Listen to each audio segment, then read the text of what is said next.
The laugh didn't explode in the room. It slid across it. Smooth, casual, like he wasn't trying to hurt anyone, just being honest. We were sitting around my father-in-law's dining table, the kind that looks expensive but never feels warm. Polished wood, high-backed chairs, everything arranged to remind you who paid for what. Plates still half full, wine glasses clinking. The conversation had drifted the way it always did, toward work, status, numbers that could be measured and compared. "So," he said, leaning back, folding his hands over his stomach, "how's the cafe?" He smiled when he said it. That soft smile people wear when they already know the answer they want. "It's steady," I replied. "Busy mornings. Regular crowd." That's when he laughed.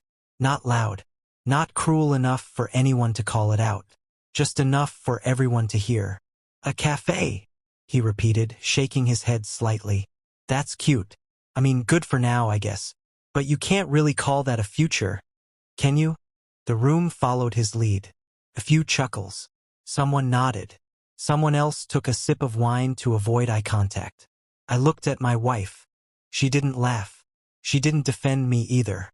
She stared at her plate like the answer was written somewhere between the fork and the porcelain. That silence landed harder than his words. Because insults from men like him were predictable. Absence from the person who chose you, that cuts cleaner. He kept going. "I just worry," he said, as if concern had ever lived in his mouth. "You're almost 40. At some point you have to want more than cups and counters." Cups and counters. I let the words sit there. I felt something in my chest tighten. Not anger, not yet. Recognition. The kind that arrives late but stays forever. I'd spent years convincing myself that humility was maturity, that staying quiet meant staying dignified. But sitting there, watching people smile politely while my life was reduced to a punchline, I understood something I should have learned earlier. Silence teaches people what they can get away with. I didn't respond. That confused him. Men like my father-in-law thrived on reaction. Push, provoke, dominate. When I didn't flinch, didn't joke back, didn't shrink or snap, his smile faltered just enough to notice. My wife finally glanced at me. Our eyes met for half a second. There was something in her expression I couldn't name yet. Guilt, maybe, or fear, or the beginning of understanding that staying neutral is still a choice. The rest of dinner passed like fog. Conversations about investments, about expansion, about real businesses. I nodded when appropriate, smiled when expected, played the role I'd mastered, harmless, small, safe. But inside, something shifted. Not cracked, settled. Later that night, back home, I stood alone in the kitchen after my wife went to bed. The house was quiet except for the hum of the refrigerator. I poured myself a glass of water and leaned against the counter, replaying the moment. Not the insult, but the laughter around it. The way people leaned back in their chairs, satisfied.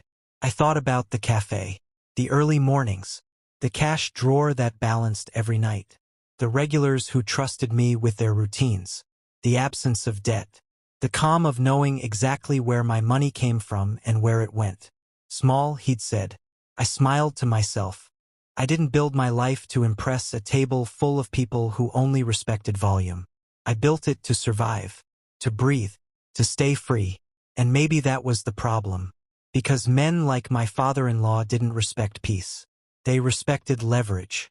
I finished the water and set the glass down gently, like the decision forming in my chest deserved care.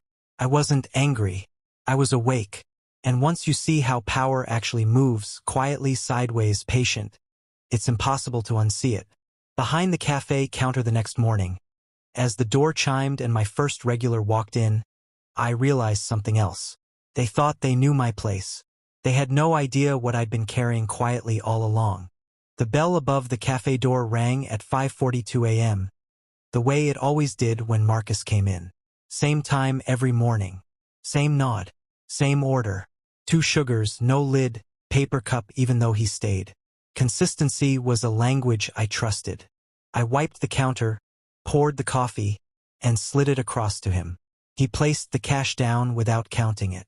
That part always struck people as careless. It wasn't. It was confidence built on repetition. "Busy last night?" he asked, glancing at the ledger I kept open near the register. "Family dinner," I said. He smiled like he understood more than I'd said. The cafe filled slowly. Construction workers first, then nurses coming off night shifts, then the remote work crowd who liked pretending this place was a personality trait. I watched the flow the way I always did, not with stress, but with familiarity. Patterns were visible if you weren't rushing to prove something. By 10 a.m., the drawer balanced clean. It always did. People thought cafes survived on vibes, smells, chalkboard menus. They didn't see what I saw every day. Margins, waste control, supplier negotiations, the way small numbers behaved when treated with respect. No loans, no partners, no panic. I'd built it that way on purpose. During the lunch lull, Marcus stayed behind after everyone else left. He sipped slower than usual. "You ever miss it?" he asked. I didn't look up. Miss what? The other world. That got my attention. I leaned back slightly, arms folding, studying his face. He wasn't fishing. He was confirming. "Not really," I said. He nodded. That's what I thought. I'd never told Marcus much about my past. He'd pieced it together from the way I spoke, the books behind the counter, the fact that I didn't blink when conversations turned financial. Some people recognized fluency the way musicians recognized rhythm. He stood, leaving his cup half full. "If you ever feel like stretching old muscles," he said, "let me know." The bell rang behind him as he left. I stood there longer than necessary. That afternoon, my wife called. "How was work?" she asked. "Good," I said. "You?" A pause. "Too long." "My dad's stressed," she said carefully. "Things at the company are complicated." I said nothing. "He didn't mean what he said," she added. "He just worries." I closed my eyes. "I'm not offended," I said. And it was true. I just heard him clearly. That night, I pulled out an old notebook from the back of a drawer. No dust on it. I'd never thrown it away, just stopped opening it. Pages of analysis, scenarios, notes on leverage structures and cash pressure points. Skills don't rust. They wait. I wasn't planning anything yet. I was just remembering. The next morning, I got an email forwarded by Marcus. No message attached. Just a subject line. Urgent funding, confidential. I didn't open the email right away. That might sound strange, but urgency is a language designed to make people sloppy. I'd learned that early. Back when I worked rooms with glass walls and men who wore watches worth more than my cafe. I'd left that life because it demanded something I wasn't willing to keep paying. Peace costs reputation. I finally opened the email after closing the cafe that night. It wasn't addressed to me, just a forwarded thread from a mid-tier lender. Polite phrasing, tight deadlines, words like bridge and temporary doing heavy lifting. A company overextended itself. Again, I leaned back in my chair, letting memory fill the space. I'd been good at this once. Too good. I'd seen businesses collapse not because they lacked money, but because they confused momentum with stability. I remembered the night I walked away. Conference room. Late. The decision already made without me, but my signature expected. I'd looked at the numbers and seen exactly who would pay for the risk: employees, vendors, families that didn't get votes. I didn't sign. People didn't forgive that. I chose a smaller life afterward. One where my decisions only endangered me. The cafe door was locked now. Lights dimmed. The hum of the fridge felt louder. I scrolled the email again. The company name hit me halfway through. My father-in-law's. I exhaled slowly. This wasn't coincidence. It was gravity. I didn't respond. Not to Marcus. Not to anyone. Instead, I listened. Over the next week, bits of information drifted in. Delayed payments. Suppliers getting nervous. An expansion that looked impressive but bled quietly behind the scenes. At dinner, my wife seemed distracted. Short answers. Phone always face down. "They're going to figure it out," she said one night, like she needed to believe it. "Maybe," I replied. She studied me then. "You're being different." I met her gaze. I've always been like this. She didn't argue. One evening, Marcus came in later than usual. He didn't order. They're scrambling, he said. I nodded. The loan won't move without secondary review, he added. Someone with structural authority. I raised an eyebrow. He smiled faintly. Funny how things work. I didn't smile back. Marcus leaned closer. Your name hasn't come up, he said. Yet. The first thing that cracks isn't the balance sheet. It's tone. My father-in-law's voice changed before anything else did. Less booming. Less certainty. More irritation disguised as decisiveness. I noticed it at the next family gathering. How he spoke faster, listened less. Men losing control rush. I stayed quiet. He complained about banks. About short-sighted lenders. About people who don't understand vision. I watched my wife flinch every time he raised his voice. Later that night, she asked, "Do you think he's in trouble?" I shrugged. Trouble is relative. She didn't laugh. The cafe kept humming. Customers came, left, trusted me with their mornings. I started seeing connections everywhere. How small systems outperformed bloated ones. How stability looked boring until you needed it. Another email came in. Another forward. Marcus didn't comment anymore. He didn't need to. I mapped it quietly. The approval chain. The delays. The choke points. Structural, not personal. I wasn't angry. I was precise. One afternoon, my father-in-law showed up at the cafe. Unannounced. The bell rang. He stood there, hands in his coat pockets, scanning the room like it was smaller than he remembered. Busy place, he said. Most days, I replied. He nodded slowly, like he was recalculating something. Coffee? I asked. He hesitated, then nodded. As I poured, I felt it, the shift. Not respect. Not yet. But recognition that I existed outside his narrative. He didn't stay long. But as he left, he paused. You've done. All right here, he said. It wasn't an apology. It was an adjustment. That night, Marcus texted one line. They need approval. And they don't know from where. Money has a sound when it disappears. It's not silence. It's the echo of calls that don't get returned. Emails answered with "we'll circle back." Meetings postponed without explanation. You don't notice it if you've never depended on momentum to survive. My father-in-law noticed. He started calling later in the evenings, talking faster, saying less. Every conversation wrapped in forced optimism, like volume could replace certainty. At the cafe, nothing changed. Same bell, same rhythm, same people trusting me with $5 transactions that added up because I respected them. Stability doesn't rush, it repeats. Marcus came in one afternoon and didn't sit. They're bleeding time, he said. Not cash yet. Time. I nodded. That's worse.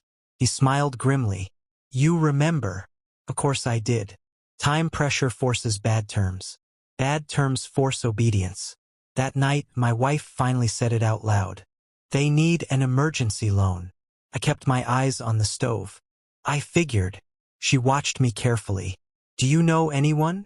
There it was. The first ask never comes clean. It arrives sideways, testing ground. I know people, I said. Why? She hesitated. My dad won't ask you, but he'd take help. I turned the burner off and faced her. Help isn't free, I said calmly. It just hides the price until later. She swallowed.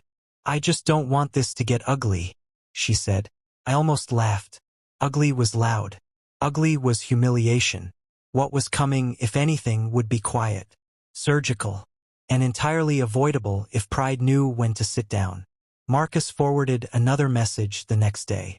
Shorter, sharper, deadlines underlined. I didn't respond. Not yet. The bank added a new condition. Secondary structural approval required. Power doesn't knock. It circles. I watched the circle close without ever stepping inside it. That's the advantage of not needing credit to breathe. When you don't need anything, everything reveals itself. Marcus stopped forwarding emails. He started calling instead. They're confused, he said. No one knows where the delay is. Good, I replied. My wife started asking questions, not accusing, not pleading. Observing. "You're calm," she said one night. "Too calm." I met her eyes. I learned the difference between reacting and deciding. She didn't like that answer, but she didn't argue. At the cafe, I reviewed the structures late at night. Approval wasn't about money, it was about risk shielding. Who carried liability? Who absorbed failure if things went sideways? I designed frameworks like this years ago. I recognized my fingerprints everywhere. The lender didn't know me. The bank didn't know me. But the structure did. And structures don't forget their architects. Marcus came in after closing one night. We sat at the corner table. "You're the last gate," he said quietly. I didn't answer. "They think it's regulatory," he continued. "They're panicking." I stirred my coffee slowly. "Let them." He studied me. "You could end this tomorrow." I finally looked up. "Ending it isn't the same as fixing it." He nodded once. That night, my father-in-law called me directly for the first time in years. "Just checking in," he said, voice tight. "Thought maybe we could talk." "Sure," I replied. "About what?" A pause. "Business," he said. I smiled to myself. He didn't know who held the gate, but he knew he was outside it. The truth didn't arrive dramatically. No confrontation. No revelation scene. Just a document. I'd requested it quietly through Marcus, an internal flowchart outlining final risk authorization. Old habit. Confirm before assuming. When it landed in my inbox, I stared at it longer than I expected to. There it was. Not my name. My framework. The approval didn't sit with the lender, or the bank, or compliance. It sat with a structural risk committee, one that operated off legacy safeguards I'd designed years ago before walking away. I wasn't listed. I didn't need to be. The system required my consent indirectly. A failsafe tied to my advisory signature. Still valid, still binding, because no one had bothered to dismantle what never caused problems. I leaned back slowly. Power isn't loud. It waits. Marcus didn't speak when I told him. He just exhaled. "They'll never see you coming," he said. "They're not supposed to," I replied. That evening, my father-in-law came over. No warning. No posture. He stood in my doorway looking smaller than I remembered. "I need a favor," he said. I stepped aside and let him in. We sat at my kitchen table, the uneven one. The one he'd never noticed. He talked, carefully, about timing, about unfair banks, about temporary setbacks. He never apologized. He never asked directly. When he finished, I nodded. "I'll see what I can do," I said. Relief crossed his face. Immediate. Unguarded. He didn't know. He would never know. Because revenge isn't about revealing power. It's about deciding how much of it to use. Power doesn't announce itself when it arrives. It arrives disguised as paperwork. The morning after my father-in-law left my kitchen relieved, I sat behind the cafe counter with a legal pad and wrote nothing. I didn't need notes. The terms had already formed in my head, clean and simple. Not cruel. Not generous either. Just exact. Marcus called it noon. "They're desperate," he said. "They'll accept almost anything." "That's why I won't give them almost," I replied. "I'll give them precise." I didn't want revenge. I wanted recalibration. The approval conditions moved through channels without my name attached. Extended timelines. Oversight requirements. Performance-based release clauses. No penalties that looked punitive. Just restraints that made arrogance expensive. The loan went through. Barely. My father-in-law called me that evening. "You came through," he said, voice warmer than I'd ever heard it. "I owe you." I almost corrected him. "You don't owe me. You lost to yourself." But I didn't say it. "You're welcome," I replied. At dinner that night, my wife watched me closely. Not suspicious. Curious. "You helped him," she said. "Yes." "You didn't have to." "No." She nodded slowly, processing something heavier than relief. For the first time, I saw her separating her father's image from reality.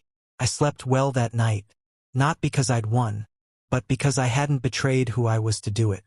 Respect hadn't returned yet. But fear had left the room. Respect doesn't come back apologetically. Comes back altered. My father-in-law didn't praise me. He didn't thank me publicly. But his tone changed. His posture softened. He stopped joking about my cafe. He started asking questions. How's business? Busy mornings? You thinking of expanding? I answered honestly. No. Yes. No. Those answers confused him. One afternoon he stopped by again. Sat at the counter. Drank his coffee quietly. Looked around like he was seeing the place for the first time. This works, he said finally. Yes, I replied. It does. My wife squeezed my hand that night. I didn't realize silence could be power, she said. It's not silence, I corrected gently. It's restraint. She nodded. The company stabilized. Not thrived, stabilized. The expansion slowed. Flashy spending stopped.